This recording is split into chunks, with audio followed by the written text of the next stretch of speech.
No woman lasted a night with him, they whispered.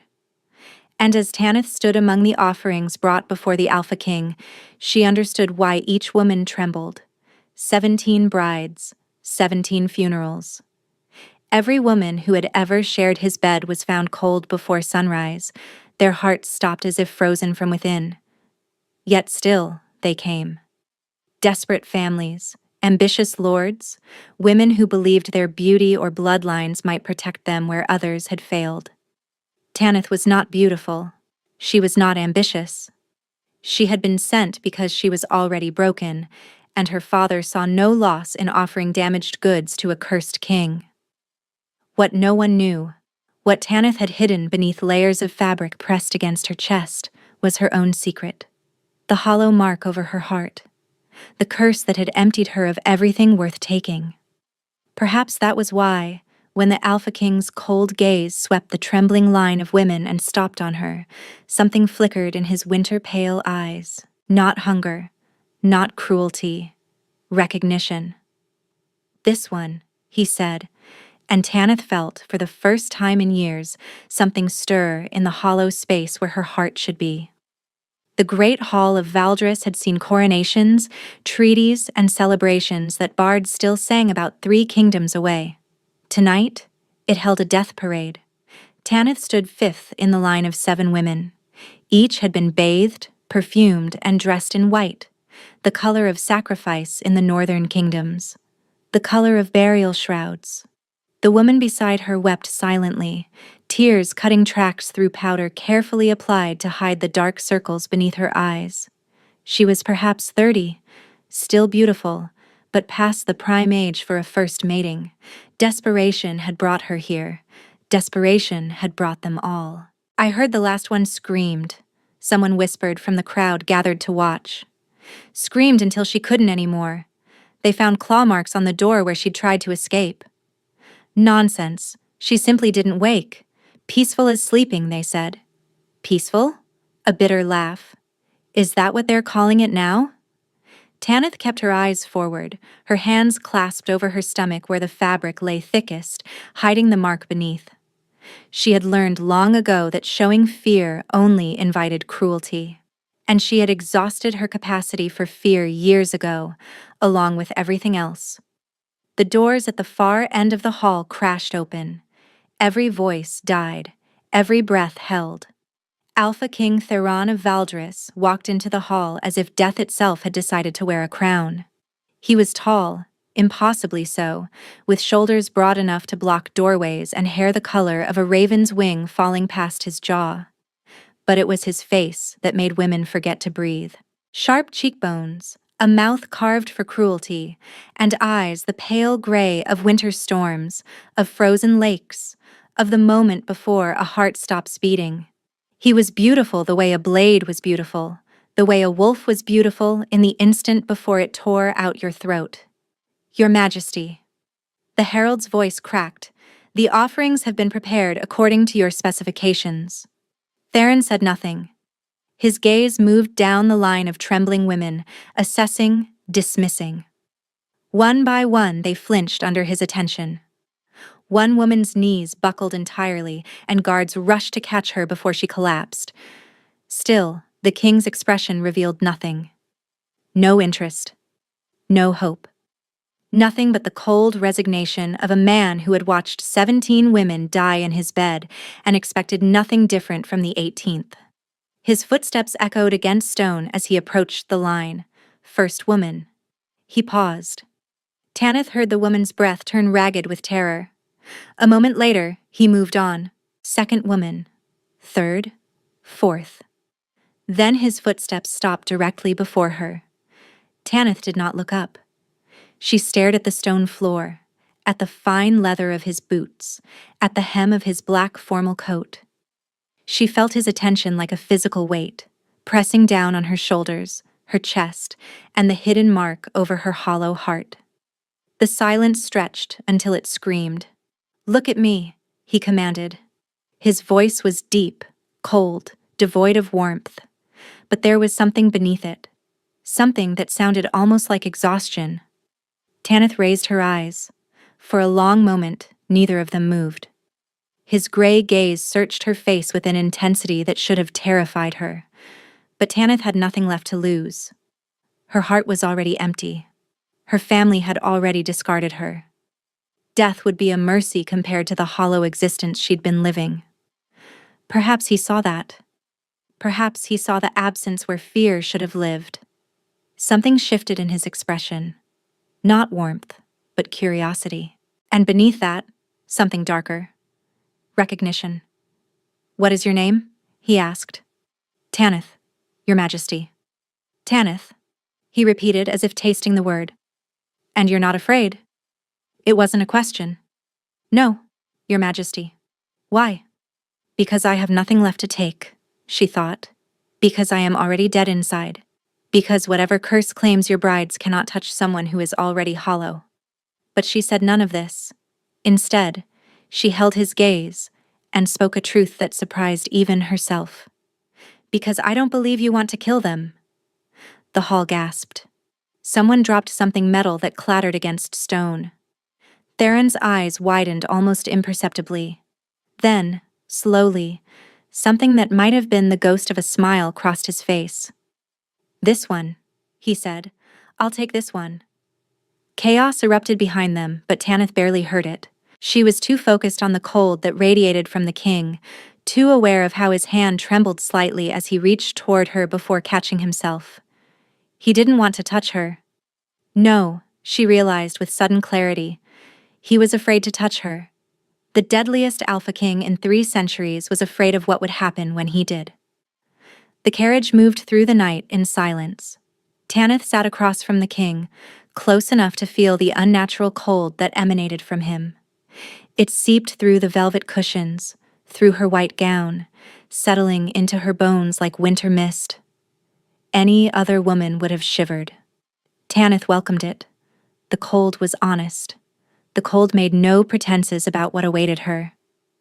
"You will be given chambers," Theron said finally, breaking the silence. His eyes remained fixed on the window, on the passing darkness. "Servants will attend to your needs. You will want for nothing." "Until I die," Tanith said quietly. His jaw tightened. "Until the night is through." "And if I survive until morning?" The question hung between them. For the first time, he turned to look at her fully. In the dim lamplight of the carriage, his features seemed carved from marble, beautiful and remote. "No one survives until morning," he said. "I thought you understood what you agreed to." "I understood." "Then why?" His voice cracked slightly, the first sign of something beneath the cold exterior. "Why did you not tremble like the others? Why did you look at me as if—" He stopped, catching himself. "As if what, Your Majesty?" He turned back to the window. Several heartbeats passed before he spoke again. 17 women, he murmured. 17 women have shared my bed since this curse took hold, each one dead before dawn. His hands clenched on his knees. Some went peacefully, others fought, others begged. None survived. Tanith absorbed this in silence. She should feel horror. She should feel fear. But all she felt was a strange kinship, a recognition of a suffering that mirrored her own. "Why do you keep trying?" she asked. The question seemed to catch him off guard. "What? If you know they'll die, why keep taking brides? Why not simply remain alone?" For a long moment, he didn't answer. When he did, his voice was barely above a whisper. "Because the curse grows stronger the longer I resist it. Because without a queen to anchor me, I will eventually lose myself entirely. And because—" He stopped, his throat working. "Because I am still foolish enough to hope that someday, someone will be strong enough to survive." Tanith looked at him. This man who had been painted as a monster by every kingdom in the realm. This man who terrified even his own guards. This man who radiated cold because something was slowly freezing him from within. She saw his loneliness. She recognized it because it matched her own. "I cannot promise I will survive," she said quietly, "but I can promise I will not beg. I will not scream. Whatever happens tonight, I will face it with dignity." Theron finally turned to face her. In his pale eyes she saw something that looked almost like gratitude. "That," he said quietly, "is more than any woman has ever offered me." The carriage stopped. Through the window, the castle of Valdres loomed against the moonlit sky, dark and imposing and waiting. Theron stepped out first, then turned to offer his hand. Tanith took it. His skin was ice, colder than winter, colder than stone, a cold that should have stopped her heart on contact. But instead, something strange happened. Where their hands met, warmth bloomed. Theron's breath caught. His grip tightened involuntarily, his eyes widening as he stared at their joined hands. "That's impossible," he whispered. The contract signing took place at dawn, a bitter irony that was not lost on Tanith. Dawn. The hour she was not expected to see. The king's council chamber was vast, lined with tapestries depicting Valdres's bloody history. 7 advisors sat along the great table, each one watching Tanith with expressions ranging from curiosity to barely concealed disgust. At the far end of the table sat her father, Lord Corvin of House Vale. He did not look at her. Had not looked at her since the carriage ride to the palace when he'd explained, in cold detail, why she was being offered. "You're already damaged goods," he'd said. "At least this way your death will bring the family some advantage." Beside him sat her sister, Senna. Beautiful Senna, with her golden hair and unmarked skin and heart full of everything Tanith's lacked. She was staring at Tanith now, her expression unreadable. "The terms are straightforward," the eldest advisor announced, reading from the contract. "Lady Tanith of House Vale agrees to serve as bride to His Majesty King Theron for a period of 1 night. If she survives until dawn, the marriage will be formalized and she will be crowned queen. If she does not survive..." The advisor hesitated. "The usual arrangements will be made." "The usual arrangements?" Such clean words for a funeral. "Are these terms agreeable to you, Lady Tanith?" the advisor asked. Before she could answer, her father spoke. "I must register a concern," Lord Corvin said, his voice dripping with false sincerity. "My daughter is not, well. She carries a mark of illness. I would hate for His Majesty to blame House Vale if she proves too weak to survive." Tanith felt the blood drain from her face. He was trying to expose her, to reveal the hollow mark that she had hidden since childhood. "What mark?" Theron's voice cut through the chamber like a blade. Lord Corvin smiled thinly. "Perhaps my daughter should show you herself, before you commit to this arrangement." Every eye turned to Tanith. Her heart, hollow though it was, still managed to pound against her ribs. "The lady's medical history is not relevant to this contract," Theron said coldly. "She agreed to the terms. That is sufficient." "But Your Majesty?" "I said it is sufficient." Theron's voice dropped to a deadly register. "Or do you question my judgment, Lord Corvin?" The temperature in the room plummeted. Frost began to creep along the edges of the windows. Several advisors shrank back in their seats. Lord Corvin's smile faltered.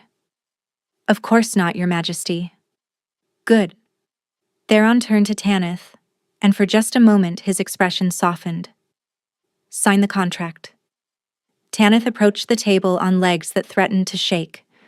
She took the offered quill, dipped it in ink, and signed her name. Theron signed after her, his signature sharp and angular. "It's done," the advisor announced. "May the gods have mercy." No one said on whom. The council filed out, her father among them. He still did not look at her, but Senna lingered, her eyes following Tanith as the guards prepared to escort her to her chambers.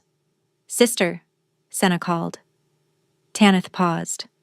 She hadn't heard that word from Senna's lips in years. Senna approached slowly, her expression torn between something that looked almost like guilt and something harder to name.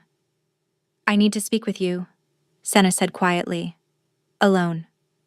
The guards looked to Theron, who gave a slight nod. 5 minutes. They found a small alcove off the main corridor.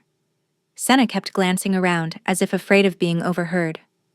"You need to know something," Senna said finally, "about the king, about his curse." Tanith waited. The women don't just die. Senna's voice dropped to barely a whisper. They die because he drains them. Not intentionally, but his curse feeds on warmth, on life force, on... She hesitated. On love. I don't understand. The more a woman cares for him, the faster she dies. Senna gripped Tanith's arm. The ones who lasted longest were the ones who felt nothing for him. The ones who died fastest. Her voice broke. They were the ones who started to fall for him. Tanith absorbed this. Why are you telling me this? Because I saw the way he looked at you. Senna's eyes glistened with something that might have been tears. And I saw the way you looked at him. There was recognition there. Connection. If you let yourself feel anything for him, you won't last the night. I don't feel... Tanith said flatly. Not anymore. Everyone feels something eventually. Senna released her arm. Father sent you here to die, but She swallowed hard. I don't want that. Despite everything between us, I don't want you dead. Tanith studied her sister's face, searching for the catch, the cruelty, finding none. Then wish me luck, Tanith said quietly.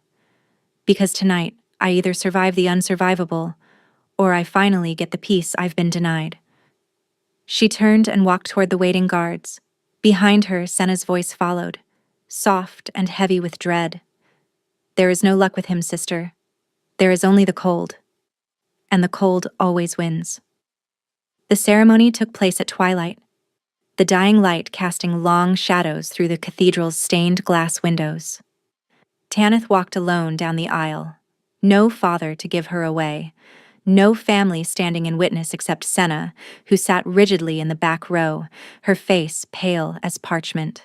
The pews were filled with nobles who had come not to celebrate, but to observe, to witness another tragedy, to place bets, perhaps, on how many hours she would last. Tanith heard their whispers like wind through dead leaves. She's plain, not even beautiful enough for a proper funeral. The last one was stunning. Lasted 4 hours. This one looks half dead already. Perhaps that's the strategy. Tanith kept her eyes forward, fixed on the altar where Theron waited. He wore black, as always, but today there was something different in his bearing. A tension in his shoulders, a tightness around his eyes that spoke of sleepless nights and desperate prayers. He didn't want to do this, she realized. He was as much a prisoner of this ceremony as she was. The priest began the rites, his voice trembling slightly. He rushed through the words as if speed might spare him from the weight of what he was sanctifying. Do you, Theron, Alpha King of Valdris, take this woman as your bride, your queen, your mate? I do. His voice was steady, but his hands were not. Tanith saw them tremble at his sides. And do you, Tanith of House Vale, take this man as your husband, your king, your mate? Tanith looked at Theron, at the curse made flesh, at the man who had killed 17 women simply by loving them. I do. The priest swallowed hard. Then by the power vested in me, I pronounce you. Wait. Theron's voice cut through the cathedral like ice cracking. Everyone froze. The priest's mouth hung open mid-word. The nobles leaned forward in their seats, hungry for drama.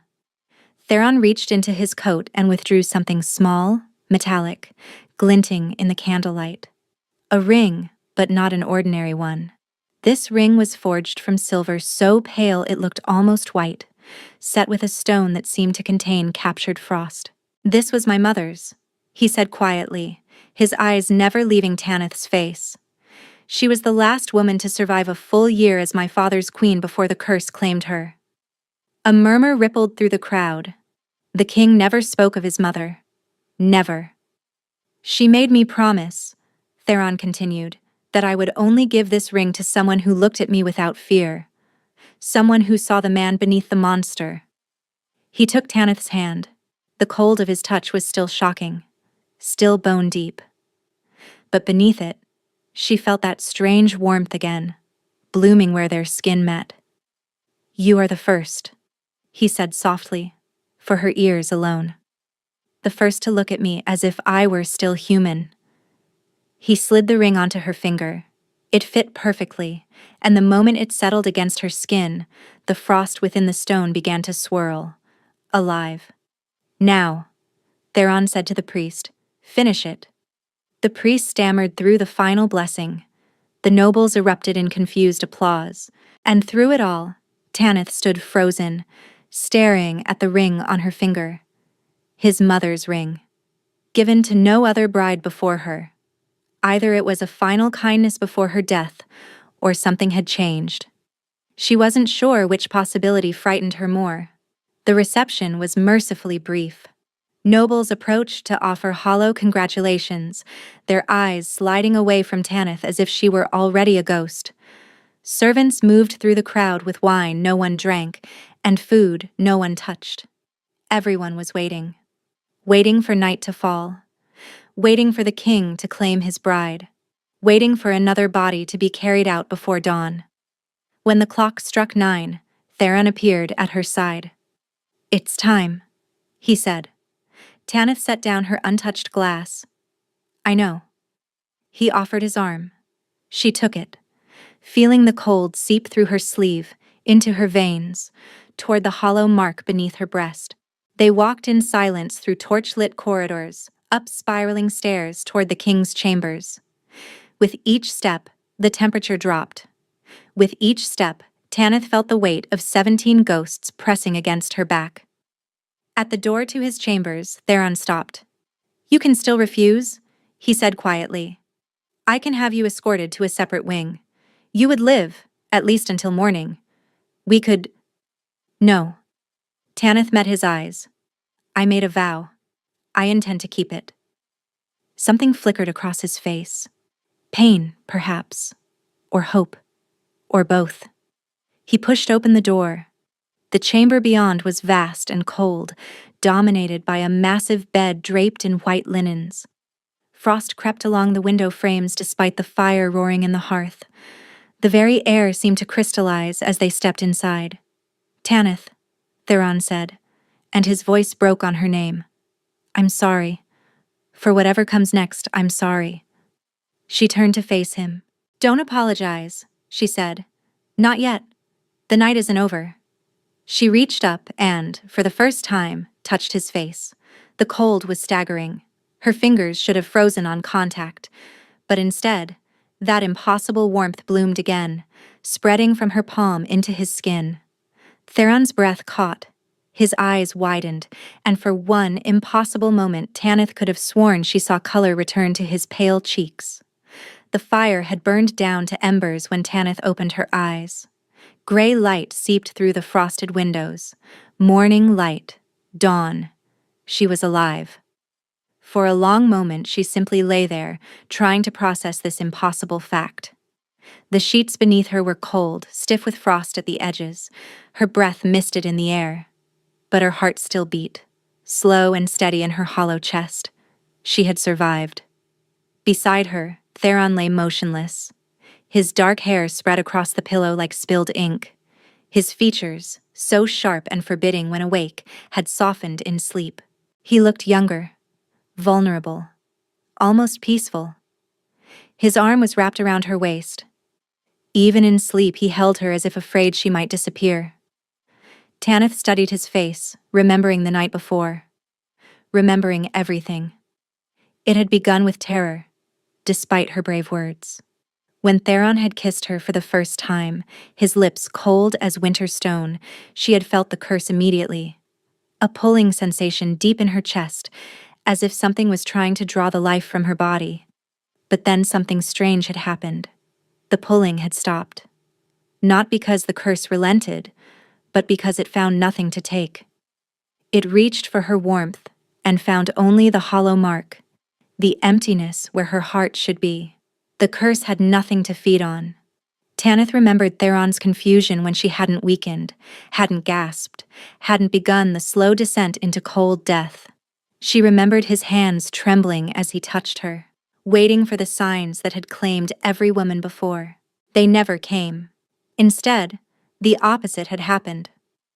Where she touched him, warmth spread. Where she kissed him, the ice retreated. It was as if her hollowness was not a void at all, but a vessel waiting to be filled. And something in Theron had begun to fill it. The consummation itself had been unlike anything Tanith expected. Theron moved with desperate gentleness, as if she were something precious and breakable. His cold hands mapped her body with reverent care, learning every curve, every response. When he found the hollow mark over her heart, he had frozen. "What is this?" he had whispered in the darkness. "A curse," Tanith had replied. "From childhood, it emptied me, made me feel nothing, want nothing, love nothing." She had expected disgust, rejection. Instead, Theron had pressed his lips to the mark, and Tanith had gasped at the sensation, cold and heat mingling in ways that should have been impossible. "Then we are matched," he had murmured against her skin. "I am cursed to destroy any warmth I touch. You are cursed to feel none." His breath ghosted over the mark. "Perhaps together, we cancel each other out." What followed was not the violent claiming she had feared. It was slow, careful, two broken people learning each other in the darkness. His cold seeped into her, but it did not kill. Her emptiness absorbed him, but it did not drain. They lay at the center of a frozen bed, wrapped in each other, and for the first time in years, Tanith felt something. Not love, not yet, but the possibility of it. A door creaking open in a heart she thought had been sealed forever. Now, watching Theron sleep, she wondered what this meant. If the curse could not kill her, what happened next? Would he keep her? Discard her? Was she now truly his queen, or merely an anomaly to be studied? Theron stirred. His eyes opened slowly, pale gray catching the dawn light. Then he saw her alive, breathing, watching him. He sat up so fast the bed frame groaned. "Tanith!" His voice cracked. His hands found her face, cupping it as if she might shatter. "You're alive. You're—" He couldn't finish. His whole body shook. "I survived," she said softly. "How?" The word tore from him. "No one survives. No one ever." "I don't know." She covered his hands with her own. "But I'm here. I'm still here." Something broke in Theron's expression. The mask he wore, the cold king's face that kept the world at bay, crumbled. And beneath it, she saw a man who had been alone for so long he had forgotten what hope felt like. He pulled her against his chest, his arms wrapping around her like iron bands. She felt his breath ragged against her hair, felt his heart pounding beneath her ear, too fast, too desperate. "I was so certain," he whispered. "When I woke, I didn't want to look. I was so certain you would be cold beside me, like all the others." "I'm warm," Tanith said. "Or at least, as warm as I ever am." A sound escaped him. It might have been a laugh. It might have been a sob. "How are you warm? How is this possible?" Tanith pulled back to look at him. His eyes were wet. The Alpha King, the monster of Valdris, the man who had frozen 17 brides in his bed, had tears on his cheeks. "Maybe because I had nothing for the curse to take," she said slowly. "Maybe because we're both already broken. Or maybe—" She hesitated. "Maybe what?" "Maybe the curse only kills women who fall in love with you." She touched his face, feeling the cold beneath her fingertips. "And I don't know how to love, so I'm safe." The words hung between them. Theron's expression flickered, a complicated dance of relief and something that looked almost like grief. "Then stay safe," he said quietly. "Promise me, whatever you do, don't fall in love with me." Tanith held his gaze. She thought of her hollow heart, her empty soul, the mark that had made her less than human for so many years. "I promise," she said. Neither of them noticed how the frost on the windows had begun to melt. The news spread through Valdris like wildfire. The king's 18th bride had survived the night. Servants whispered in corridors. Nobles demanded audiences. The kingdom itself seemed to hold its breath, waiting to see if this was a miracle or merely a delayed tragedy.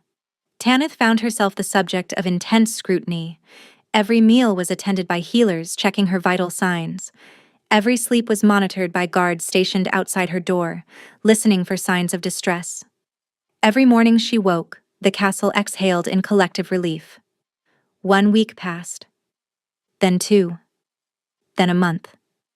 And Tanith remained alive. She had expected Theron to keep his distance after that first night.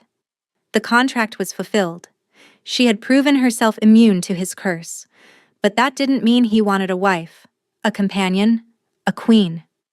Instead, he came to her chambers every evening. The first time, he had stood awkwardly in her doorway, his hands clasped behind his back. "I wanted to inquire about your health," he had said stiffly. Tanith had invited him inside. They had talked for hours, about nothing important at first, then about everything. His childhood in a cold castle with parents who feared touching him. Her childhood in a household that saw her hollowness as shame. The loneliness they both carried like second skins. The second evening, he brought her a book from his private library. "You mentioned you liked histories," he said, not meeting her eyes. The third evening, he stayed for dinner. By the second week, their evenings together had become ritual. They would dine, discuss kingdom affairs, read by the fire. Sometimes they talked. Sometimes they simply existed in the same space, two lonely people who had forgotten what company felt like. And every night, without fail, Theron would eventually reach for her. The physical aspect of their relationship had evolved. What began as careful experimentation became genuine intimacy. Tanith learned that her touch actually warmed him, that the frost retreated where her skin met his. Theron learned that his cold did not drain her, but filled her instead, giving sensation to a woman who had felt nothing for years. They were a paradox, a cure for each other's curse. "I feel things when I'm with you," Tanith admitted one night, lying in his arms. Warmth, want, contentment. She paused. "I haven't felt anything in so long. I forgot what it was like." Theron's hand stilled on her back. "Is that good?" "I think so." She tilted her head to look at him. "Though my sister's warning keeps echoing in my mind." "Senna warned you about me?" "She said the curse feeds on love, that women who cared for you died faster." Theron was quiet for a long moment. "She's not wrong. The women who felt nothing lasted longest, a full night sometimes. The ones who looked at me with tenderness." His voice caught. "They were gone within hours." "Then I should stay cold," Tanith said. "Stay hollow. Keep you at a distance." "Yes." His arm tightened around her. That would be the wise thing. Neither of them moved apart. 3 months into their marriage, Tanith realized she was pregnant. The healer confirmed it with trembling hands. "Your Majesty," she said, bowing low. "You are with child. The king's heir grows within you." Tanith placed her hand over her stomach. An heir, a child conceived in ice and warmth, born of 2 curses that should have destroyed each other. She told Theron that evening, after dinner, when the fire had burned low and the frost crept along the windows as it always did when he was near. "I'm carrying your child," she said simply. Theron went completely still. The glass in his hand frosted over and cracked. "What?" The word was barely a whisper. The healer confirmed it today. Tanith watched his face carefully, searching for his reaction. "I understand if this complicates things. If you never expected—" He crossed the room in 3 strides and fell to his knees before her. His cold hands found her stomach, pressing gently against the fabric. His head bowed until his forehead rested against her belly. "A child," he breathed. "Our child." Tanith's throat tightened at the wonder in his voice. "You're pleased?" He looked up at her, and his eyes were bright with something she had never seen before. Joy. Pure, unguarded joy. "Pleased?" He laughed, the sound rusty from disuse. "Tanith, I never believed I would have an heir. I never believed any woman would survive long enough to conceive. I had accepted that my line would end with me, that the curse would die when I died." His hands trembled against her. "You've given me something I never dared hope for." Something warm bloomed in Tanith's chest, not the hollow emptiness she had grown accustomed to. Something fuller, something dangerous. She was falling for him, despite every warning, every promise, every logical reason to keep her heart cold. "Theron," she whispered, "I need to tell you something." He rose, cupping her face in his frozen hands. "Anything. I'm beginning to feel things. Real things. Not just sensation, but—" She struggled to find words for emotions she barely recognized. "Warmth, affection, need. When you're not with me, I ache. When you touch me, I feel whole." Her voice dropped. "I think I'm falling in love with you." The joy drained from Theron's face. His hands dropped from her cheeks. "No." The word came out strangled. "No, Tanith, you can't. I know it's dangerous. I know what Senna said. But I can't help." "You don't understand." He stepped back, his expression twisting with anguish. "The curse doesn't just kill women who love me. It feeds on that love, grows stronger with it." His breath came in ragged gasps. "And when it has fed enough, it doesn't just kill them. It kills me too."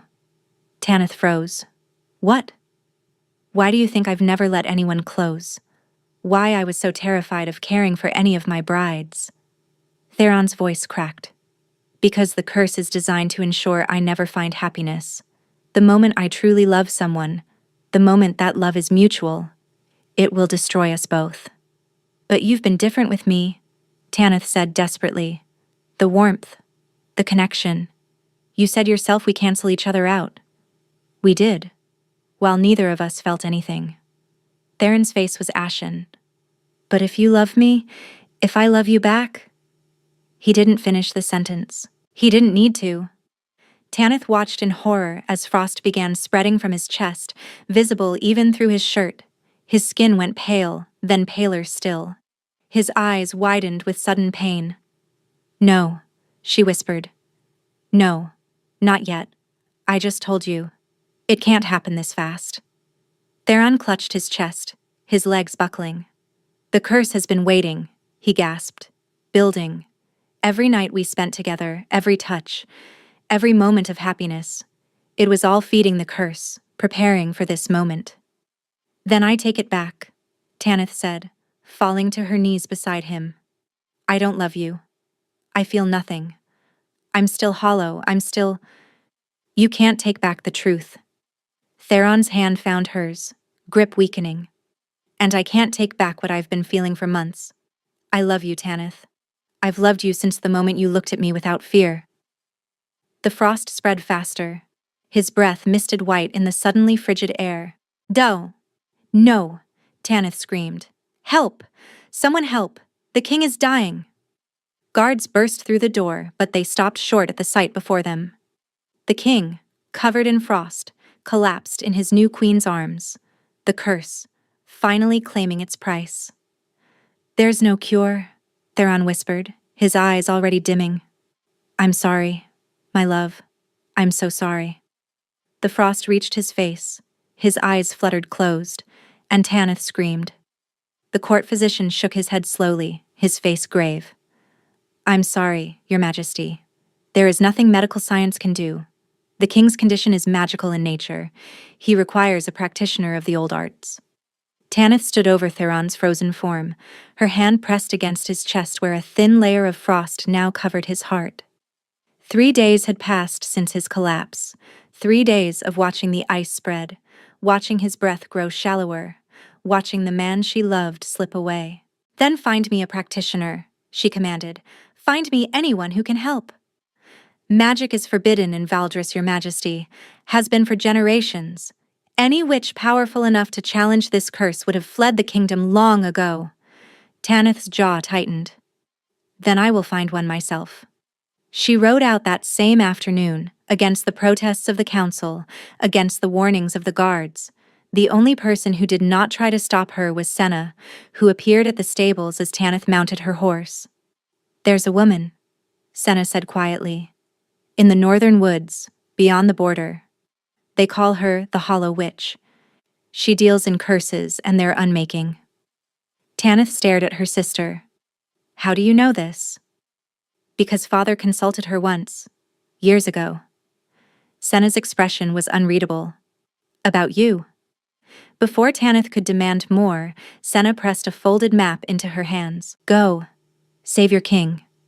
And when you return... Senna hesitated. There are things you need to know. Things father has hidden from both of us. Tanith found the witch's cottage 3 days later, deep in a forest where the trees grew so thick they blocked out the sun. The woman who answered her knock was ancient, her face a landscape of wrinkles, her eyes milky with age.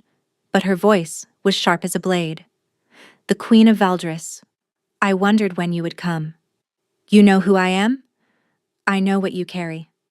The witch's blind eyes fixed on Tanith's chest, on the hollow mark hidden beneath her clothes. I put it there, after all. Tanith's blood ran cold. What? Come inside, child. We have much to discuss. The cottage was cluttered with herbs, bones, and artifacts Tanith couldn't identify. The witch settled into a chair by the fire and gestured for Tanith to sit. Your father came to me when you were 7 years old, the witch began. You had begun showing signs of magic. Strong magic.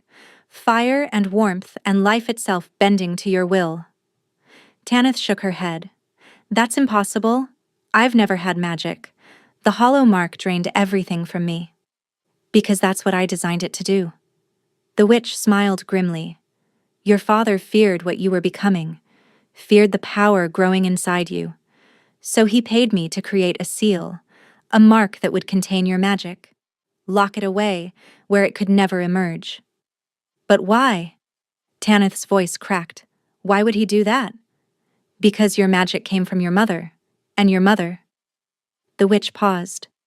Your mother was not from House Vale. She was from an ancient line of fire witches, healers who could cure any curse, mend any wound, and bring warmth to the coldest heart. Her blind eyes gleamed. Your father married her for political advantage, then discovered what she truly was. He had her killed for it. And when you began showing the same gifts, he had you seal them away. Tanith felt sick. Rather than let anyone know his daughter carried witch blood. The hollow mark doesn't just contain your power, the witch continued. It creates a void, an absence where your magic should be. That's why the king's curse couldn't kill you. There was nothing for it to feed on. But there's another side to it. She leaned forward, her voice dropping to a whisper. If the seal is broken, if your true power emerges, you could do more than survive his curse. You could cure it. Fire against ice, warmth against cold, life against death. Hope flared in Tanith's chest. Then break the seal, now. Tell me how. Only the one who commissioned the seal can break it. The witch shook her head. Your father holds the key. A small token, imbued with my magic. Without it, the seal cannot be undone. Tanith rose, her hands trembling with rage and desperate hope. Then I'll get the key. Be warned, child. The witch's voice followed her to the door. Your father will not give it willingly. He has spent your entire life ensuring your power stayed buried. He would rather see you dead than unleashed.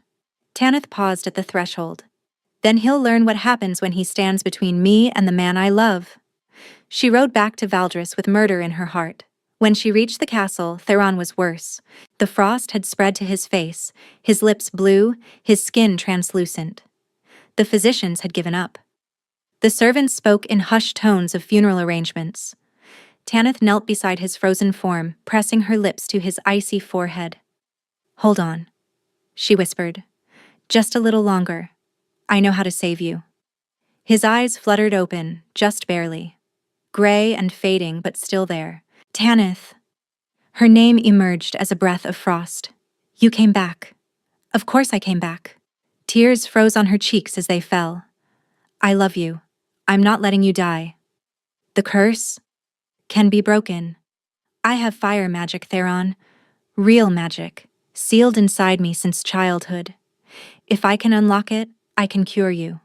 His frozen hand twitched toward her. Fire magic? My mother was a witch. My father had her killed for it, then sealed my powers away. Tanith gripped his hand. He's been lying to me my entire life, and now I'm going to make him pay. Dangerous, Theron managed. Your father is a murderer and a coward. Tanith's voice hardened. And he's going to give me what I need, or I'll take it from him. She pressed one last kiss to his frozen lips. Stay alive. That's an order from your queen. Something that might have been a smile flickered across his face. Then his eyes closed, and the frost crept further.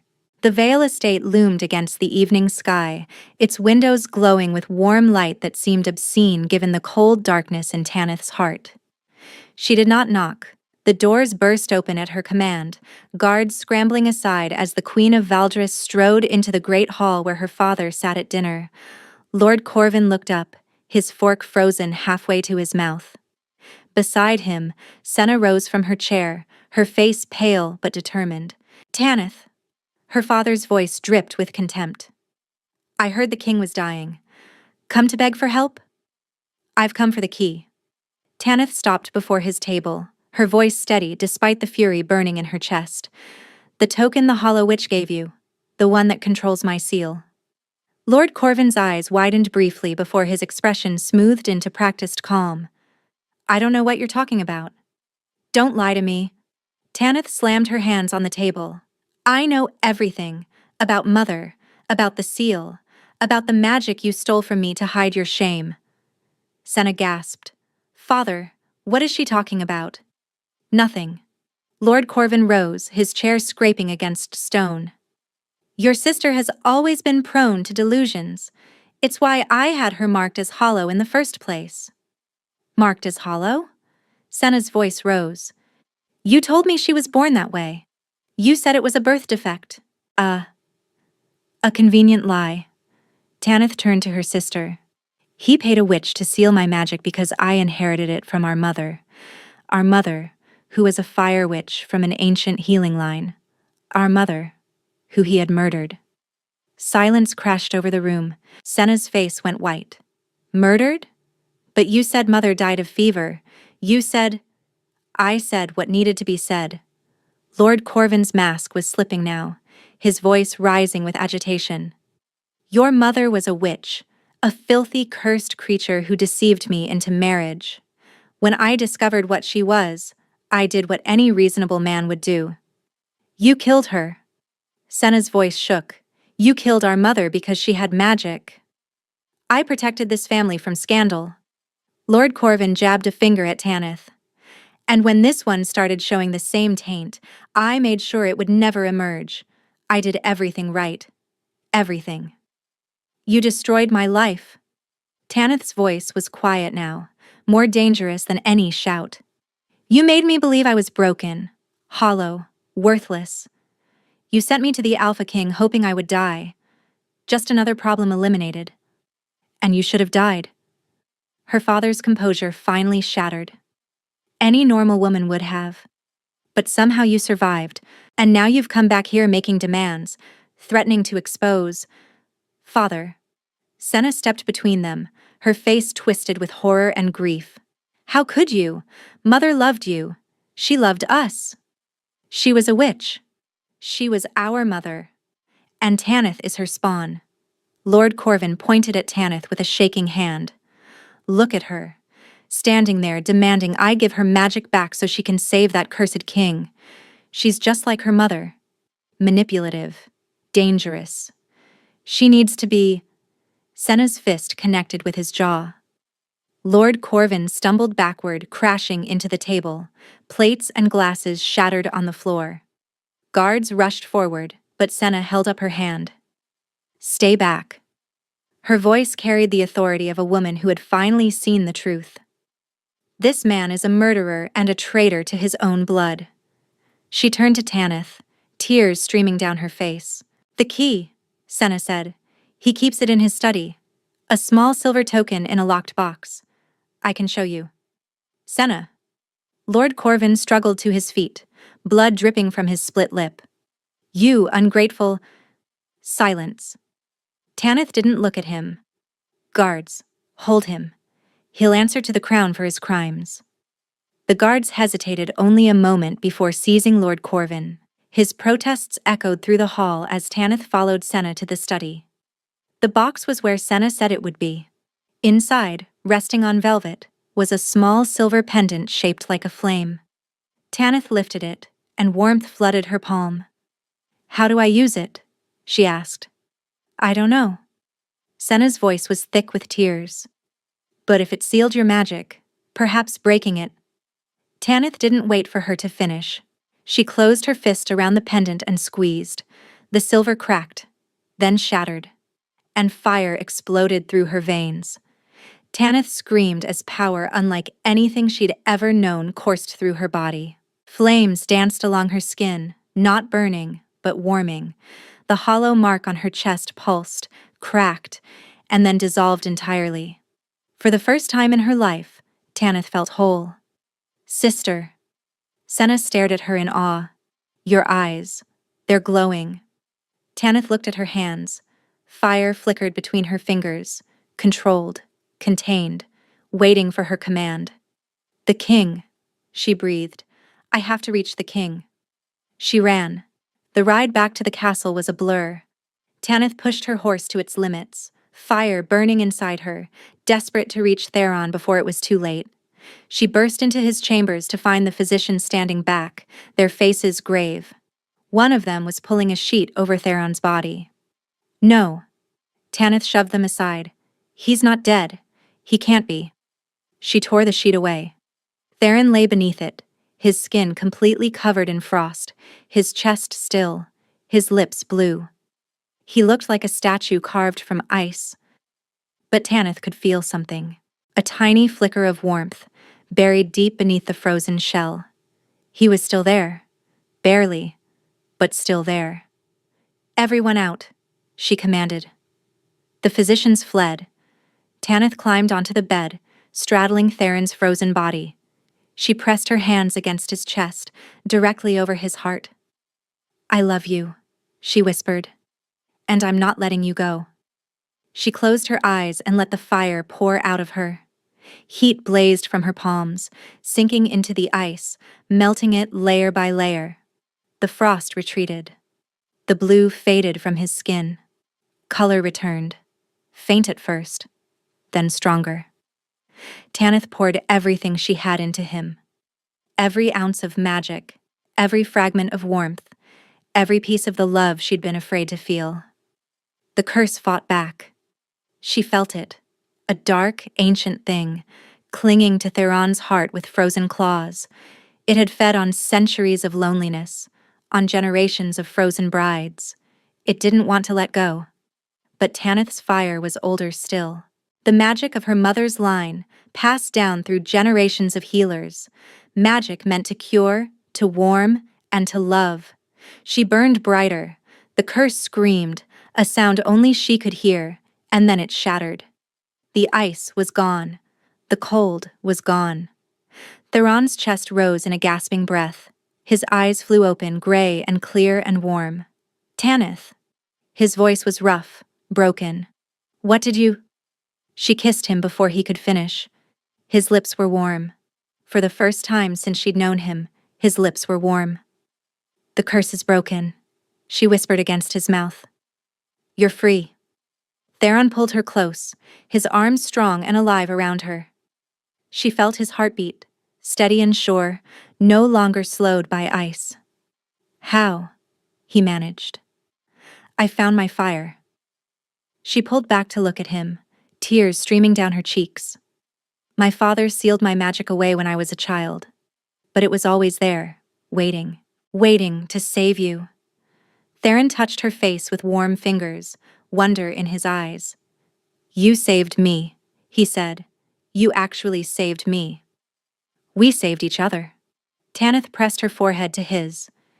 "You gave me a reason to feel again, and I gave you a reason to live."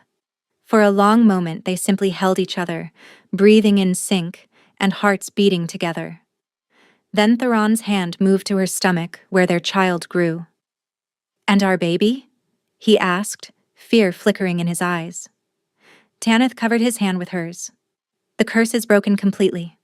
For you, for me, for our child, for all the generations to come.